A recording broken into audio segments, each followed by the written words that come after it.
Bonjour à tous et bon sabbat. Salut. Vous m'entendez? Oui. OK. Le titre aujourd'hui, c'est « Être rassasié de la justice ».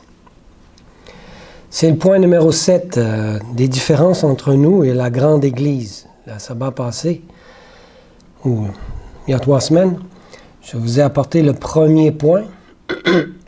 Et j'ai sauté à ce 7e point parce que je trouve que c'est un point qui est, selon moi, assez controversé. Et c'est une promesse de Jésus, ça, être rassasié de justice. Dans Matthieu 5, verset 6. Lors de ma dernière présentation, je vous ai présenté Christ comme le sauveur de tous les êtres humains. Que le salut n'est pas une chose provisionnelle, comme une offre que nous devons accepter, mais qu'au contraire, il est un don gratuit à chaque être humain et que nous sommes tous appelés à recevoir. Que la seconde mort était la pénalité du péché d'Adam, que nous étions tous en lui lorsque la parole s'est incarnée et a subi la seconde mort à notre place. En lui, c'est Jésus. En lui, c'est Jésus, oui. Que nous sommes tous enfants de Dieu par adoption. Que nous devons mépriser la grâce de Dieu pour être perdus. Et que l'immortalité appartient à ceux qui acceptent la foi de Jésus. Ou l'exerce, plutôt. Amen. Amen.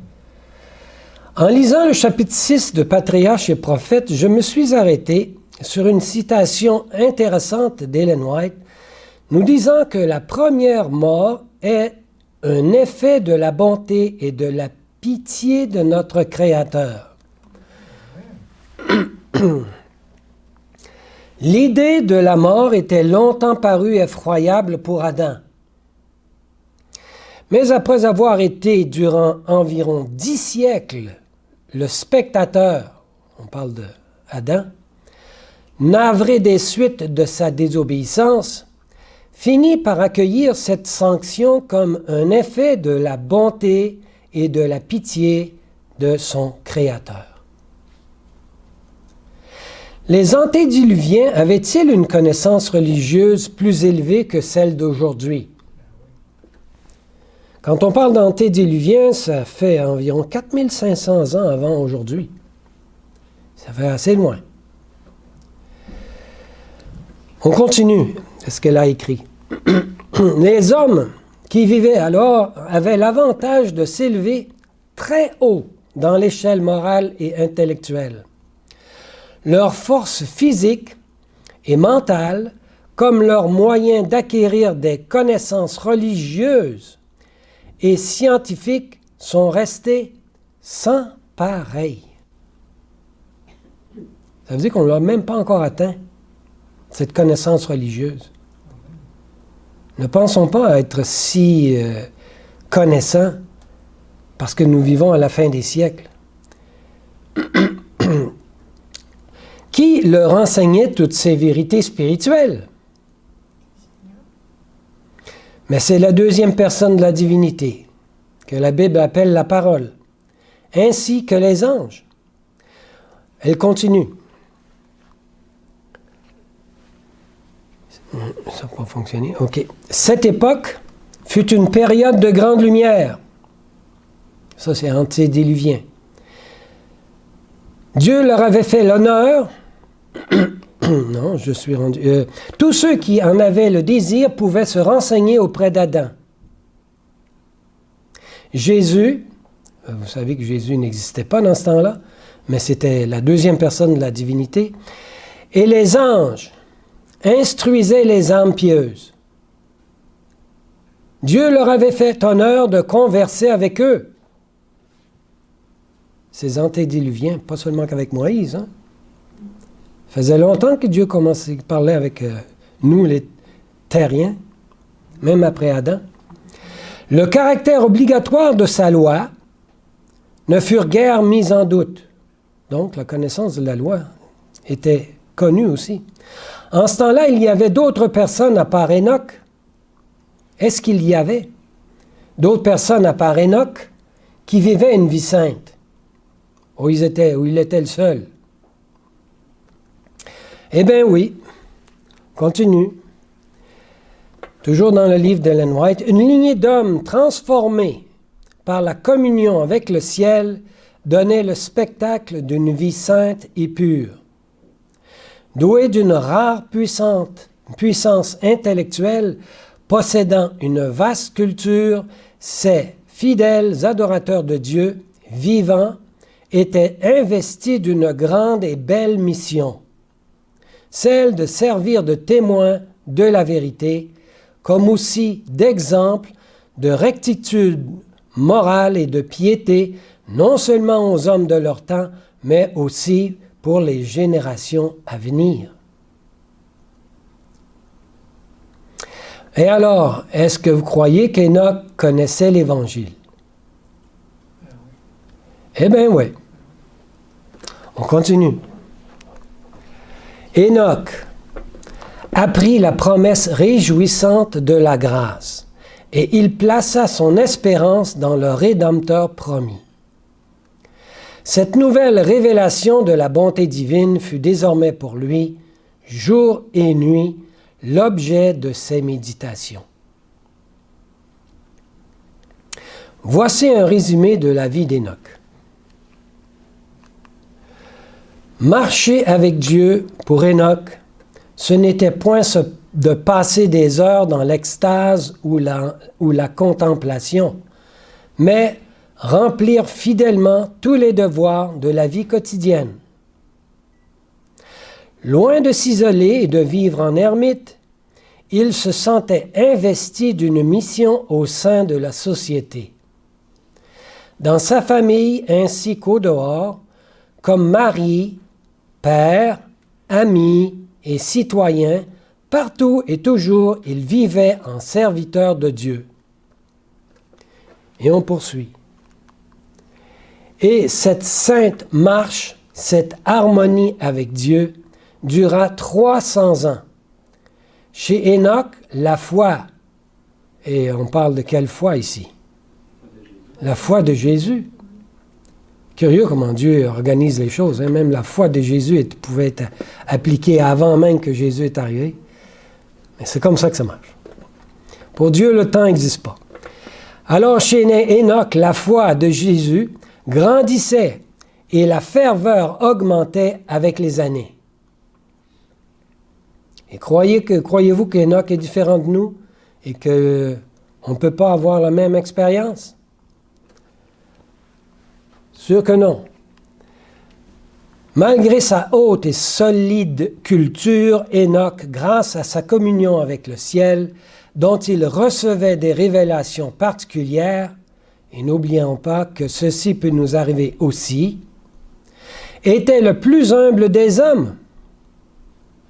Plus était constant chez lui le sentiment de la grandeur et de la perfection divine, plus il avait conscience de sa faiblesse et de ses imperfections.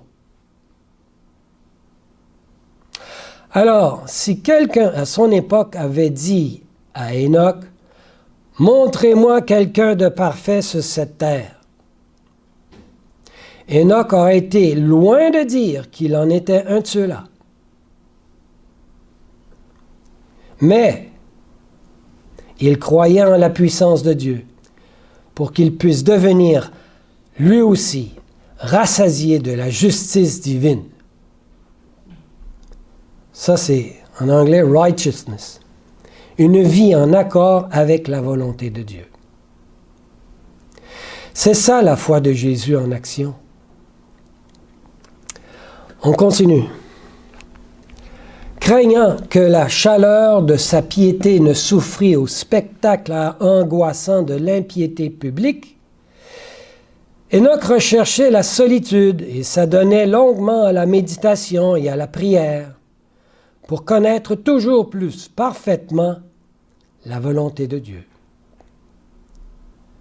C'est ce que nous devrions tous et chacun chercher, de connaître quelle est la volonté de Dieu pour chacun d'entre nous. On continue. Pour lui, la prière était la respiration de l'âme, qui permettant de vivre dans l'atmosphère même du ciel.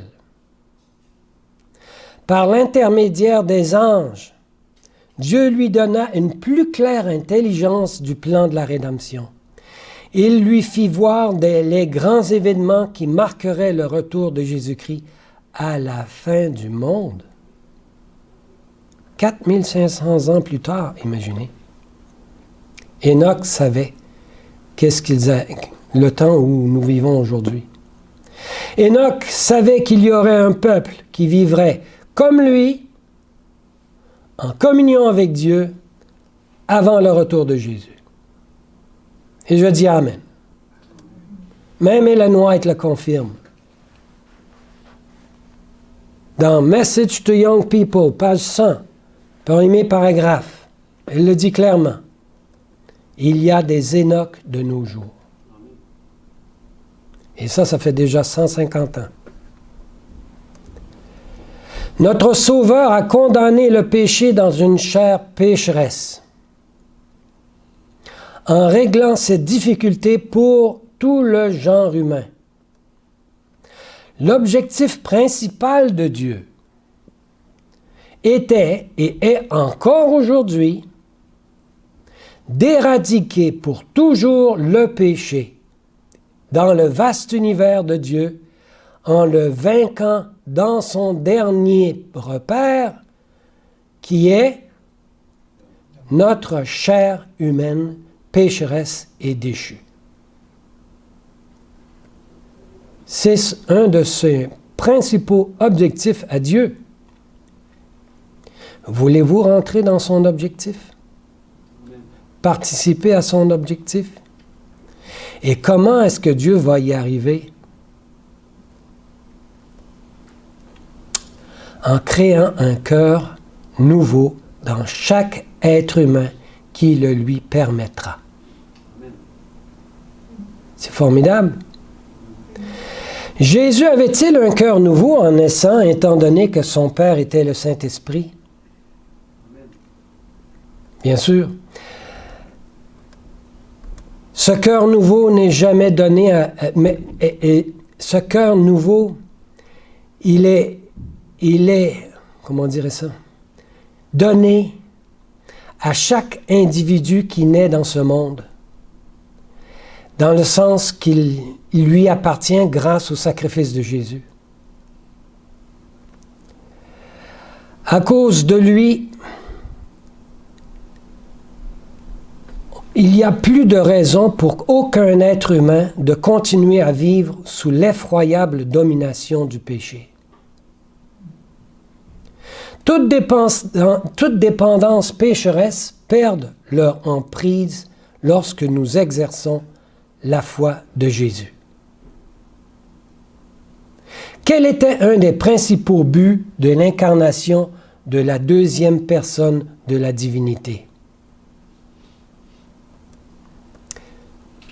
Le même que tantôt, c'était de détruire les œuvres du diable. De détruire le mobile égoïste qui vit dans chacun d'entre nous. De détruire le péché. On voit ça dans 1 Jean 3, verset 8. Celui qui commet le péché, il est du diable, car le diable pêche dès le commencement. Or, le Fils de Dieu a paru, ou est venu, ou s'est incarné. Pourquoi? Pour détruire les œuvres du diable. Et c'est quoi les œuvres du diable? Je l'ai dit tantôt, le mobile égoïste, le péché. Et est-ce que Jésus a réussi? Ben oui. Nous lisons ça dans Hébreux 2, 14 et 15. Puisse donc que les enfants participent de la chair. Quelle sorte de chair, ça? Pécheresse. Et du sang. Il en a aussi même participé, Jésus, à la même chair pécheresse que la nôtre, afin que par la mort, quelle mort? La seconde mort que Jésus a subie sur la croix, il, Jésus, détruisit celui qui avait l'empire de la mort. C'est qui ça? C'est-à-dire le diable. Et l'empire de la mort, c'était quoi? La seconde mort. Et qu'il délivra tous ceux qui par la crainte de la mort. Là, on parle de quelle mort, là? La première. Si tu ne te rétractes pas, on va te tuer. Étaient toute leur vie, ces personnes-là, assujetties à la servitude. Pourquoi? Parce qu'ils restaient esclaves du péché. À cause de peur de mourir. Et comme j'ai dit tantôt, cette mort, première mort, c'est une bénédiction divine pour Adam et pour nous autres aussi. Il n'y a pas raison d'avoir peur de mourir. Dans quelle sorte de chair la deuxième personne de la divinité s'est-il incarné? Dans une chair pécheresse comme la nôtre. La victoire donc a été remportée par Jésus après avoir subi toute la tentation que Satan a pu lui envoyer dans une chair humaine pécheresse ou notre nature, et en y conquérant le péché. Dieu, Jésus, a conquis le péché. Romains 8, verset 3. Car ce qui était impossible à la loi, ça veut dire les œuvres, toutes sortes d'œuvres. Vous pouvez faire des pèlerinages un peu partout dans le monde, ça ne donne absolument rien pour conquérir le péché. Parce qu'elle était affaiblie par la chair. Dieu l'a fait en envoyant son propre Fils, c'est qui ça? C'est la deuxième personne de la divinité, dans une chair semblable à celle du péché. Et pour le péché, il a condamné le péché dans la chair. Une chair pécheresse. Sign of the Times, au mois de janvier 16, 1896. Dieu, là on parle de la deuxième personne de la divinité, s'est manifesté dans la chair pour condamner le péché dans la chair, en manifestant une parfaite obéissance à toute la loi de Dieu. Christ n'a pas commis de péché, ni aucune ruse, en anglais c'est guile, n'a été trouvé dans sa bouche. Il n'a pas corrompu la nature humaine et, bien que dans la chair, il n'a pas transgressé la loi de Dieu d'aucune façon. Et on continue. Plus que cela, il a retiré à l'homme déchu toute excuse qu'il pourrait invoquer pour trouver une raison de ne pas observer la loi de Dieu. Ce témoignage concernant Christ montre clairement qu'il a condamné le péché dans la chair. Nul ne peut dire qu'il est désespérément soumis à l'esclavage du péché et de Satan. Christ a assumé les responsabilités de la race humaine. Il témoigne que, par sa justice imputée, l'âme croyante peut obéir au commandement de Dieu. Amen. Jones, qu'est-ce qu'il dit là-dessus, lui? Christ, ça c'est dans Consecrated Way, page 83-84. Qu'est-ce que c'est la voie consacrée? C'est un livre qu'on devrait tous lire, ça. Christ a créé. Il a créé un chemin. Il a consacré ce chemin. C'est un moyen par lequel chaque croyant peut vivre en ce monde. Et pendant toute sa vie, une vie sainte. inoffensive, sans souillure, séparé des pécheurs, et par conséquence serait fait avec lui plus élevé que les cieux. La perfection du caractère est le but du chrétien. La perfection atteinte dans la chair humaine, pas de la chair humaine, mais dans la chair humaine, en ce monde. On poursuit. Christ l'a atteint dans la chair humaine, en ce monde, et a ainsi été créé et consacré, c'est ça la voie consacrée, un moyen par lequel chaque croyant peut atteindre. Lui, l'ayant atteint, est devenu notre grand souverain sacrificateur par son ministère sacerdotal dans le véritable sanctuaire pour nous permettre de l'atteindre. C'est son œuvre à Jésus aujourd'hui. Il est dans le sanctuaire céleste en train d'être notre intermédiaire entre Dieu et nous, plaidant pour chacun d'entre nous que nous puissions avoir la victoire sur tout péché à chaque jour jusqu'à son retour. Quel est le résultat pour ceux qui exercent la foi de Jésus? Ils démontrent dans leur vie une obéissance parfaite à la loi. On voit ça dans Romains 8.3. Afin que, on veut être rassasié de justice, mais voilà, afin que la justice de la loi fût accomplie en nous, qui marchons non selon la chair, mais selon l'esprit. Alors c'est une promesse. Le peuple de Dieu peut-il vaincre comme Jésus a vaincu? Ben oui. On voit ça dans Apocalypse 3.20. Souper avec Jésus, c'est ça que ça veut dire. Voici, je me tiens à la porte et je frappe.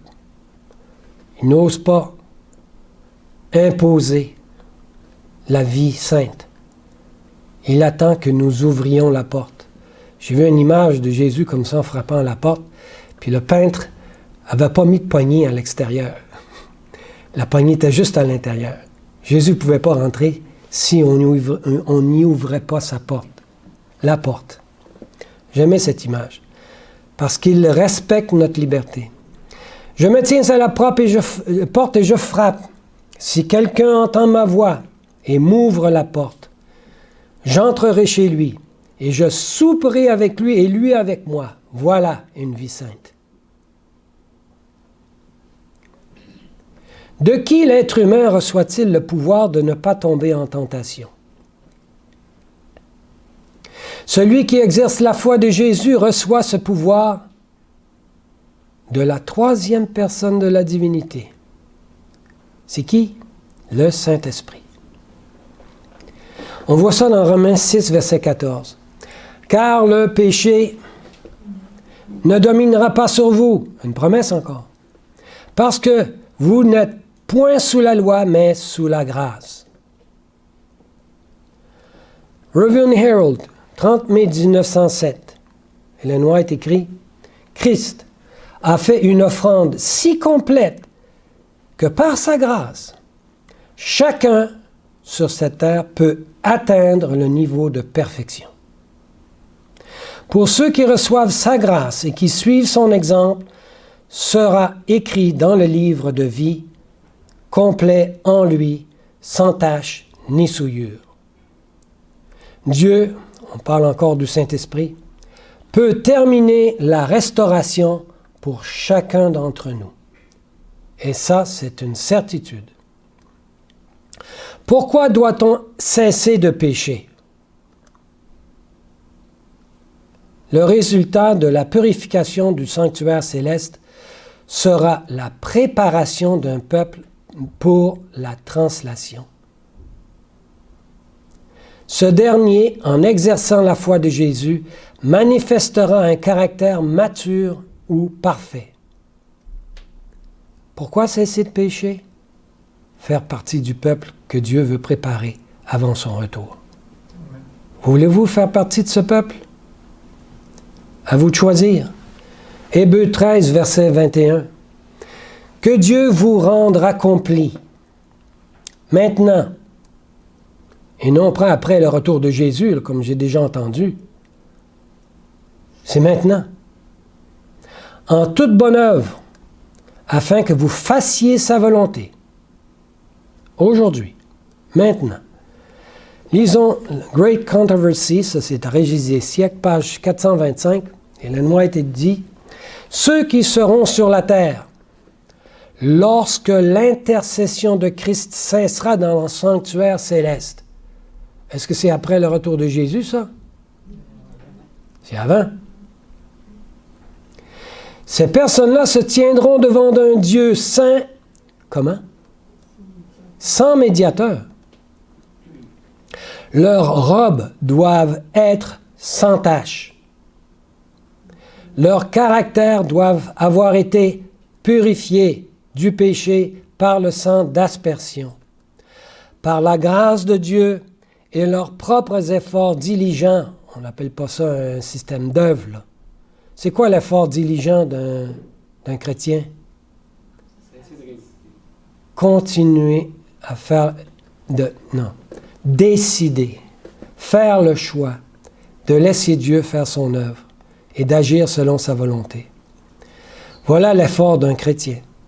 Par la grâce de Dieu et leurs propres efforts diligents, ils doivent être vainqueurs dans la bataille contre le mal. Pourquoi faire une telle démonstration? Cette démonstration honorera Christ en tant qu'époux. On voit ça dans Apocalypse 14, verset 5 et 19, verset 7. Il ne s'est point trouvé de fraude dans leur bouche. C'est à qui ça? Les 144 000. Car ils sont sans tache devant le trône de Dieu. Réjouissons-nous et faisons éclater notre joie et donnons-lui gloire. Ce n'est certainement pas des chrétiens tristes que Dieu veut voir, là. C'est des chrétiens joyeux. Car les noces de l'agneau sont venues. C'est aujourd'hui, ça. Et son épouse s'est parée. Ben, l'original, c'est pas préparé, c'est parée. Parée de quoi? Du manteau de la justice de Christ. Ah! Combien de temps va falloir le dire et le redire et le redire, hein? C'est pas notre œuvre, le salut, c'est l'œuvre de Dieu. Waggoner, Christ and His Righteousness, page 5. C'est le premier livre que j'ai lu par rapport au message de 1888, qui m'a été donné de John Wally, s'il y en a quelques-uns qui le connaissent. Dans ce temps-là, j'étais loin de savoir que j'avais été quelqu'un qui aurait connu le message de 1888, je vous le dis, moi. On le lit. C'est pourquoi, saints frères, participons à l'appel céleste. Considérez l'apôtre et le grand prêtre de notre profession. Christ Jésus. En faisant cela, comme le demande la Bible, en considérant le Christ continuellement et intelligemment, tel qu'il est, transformera quelqu'un en un chrétien parfait. Et je mets en parenthèse, en Christ. C'est pas en dehors de Christ. Plusieurs me diront que c'est impossible d'arrêter de pécher. Et combien souvent j'entends ça. N'oublions pas que Dieu ne permettra pas à l'ennemi de nous envoyer une tentation qui nous sera impossible de vaincre.